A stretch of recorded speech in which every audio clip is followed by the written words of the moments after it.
Good morning. I'm filming this on Sunday evening rather.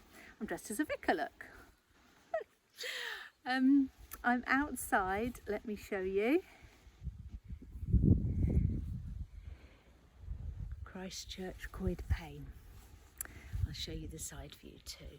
And I shall be going in shortly to prepare for evensong. Here we go. Oh, I can't do it. Let me have to do it this way. There we are, look. Christchurch, Coed Payne. So I've come from a different church where I did a really very special, very short service that you may or may not be familiar with. Sometimes the day before a funeral, we bring the body into the church and have a short service that evening, ready for the funeral tomorrow. Very often it's a private service, very, very small numbers, and just the closest people. And I'm beginning to see real value in this as a service, and in the joy of being able to spend some time. Sorry, I'm going to sit on I'm going to sit on this. I can't. Oh, no, I'm going to sit on that. I should get better at my camera skills, shouldn't I? No. Yes, it's a service that gives an opportunity for people to say goodbye as they need to as part of a funeral. And I see it very much as being the beginning of the funeral, but a private moment.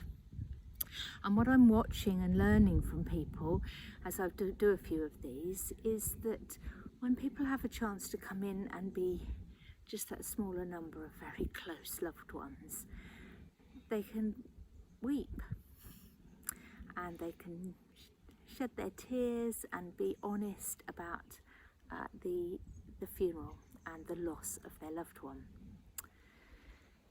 What does that say about the funerals that we do? Well, very often I think we all feel we have to put our game face on a bit, don't we? And we have to be on good form for the grandchildren or for the friends who've travelled a long way that we don't see much of. And there's a tendency that the funeral, as important as it is and as carefully as we do it, we don't let ourselves be ourselves. And I wonder how healthy that is. And you can see my mind's gone all over the place. And this isn't a miserable 5 minutes to think about funerals and funeral planning. It's more just thinking about being ourselves. And I'm going to read to you Psalm 139 because it just tells me everything I need to know about how we should be. Let me read this to you. You have searched me, Lord, and you know me. You know when I sit and when I rise. You perceive my thoughts from afar. You discern my going out and my lying down. You are familiar with all my ways. Before a word is on my tongue, you, Lord, know it completely. You hem me in behind and before, and you lay your hand upon me. Such knowledge is too wonderful for me, too lofty for me to attain. Where can I go from your spirit? Where can I flee from your presence? If I go up to the heavens, you are there. If I make my bed in the depths, you are there. If I rise on the wings of the dawn, if I settle on the far side of the sea, even there your hand will guide me. Your right hand will hold me fast. I'm going to skip a couple of verses, not for any reason, but to get to this next bit, which is beautiful. For you created my inmost being. You knit me together in my mother's womb. I praise you because I am fearfully and wonderfully made.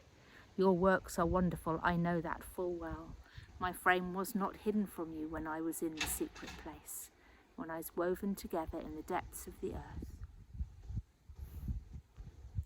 Isn't that amazing? How precious to me are your thoughts, God. How vast is the sum of them. Were I to count them, they would outnumber the grains of sand. When I awake, I am still with you. Go and read Psalm 139. If ever we needed permission to just be ourselves, it's that psalm, because it's all about God knows us. We can't hide from him. He doesn't want us to, actually. And given that that's true of God, then we shouldn't feel we need to hide our weeping or our mourning or our excitement or our joy. We don't need to hide anything. And those who are around us and know how we are, they know what we're going through. They know how we're really feeling. And so much as I think that little service that some people are having the night before the full funeral is an opportunity for them to be themselves. I see that Psalm 139 gives us permission from God to be ourselves. And so that's it. I've spent 5 minutes and 27 seconds to tell you, be yourself. That's who you are called to be. That's who God wants you to be. And when we get those opportunities to actually just be us, then we must take them, embrace them, enjoy them, and make the most of them.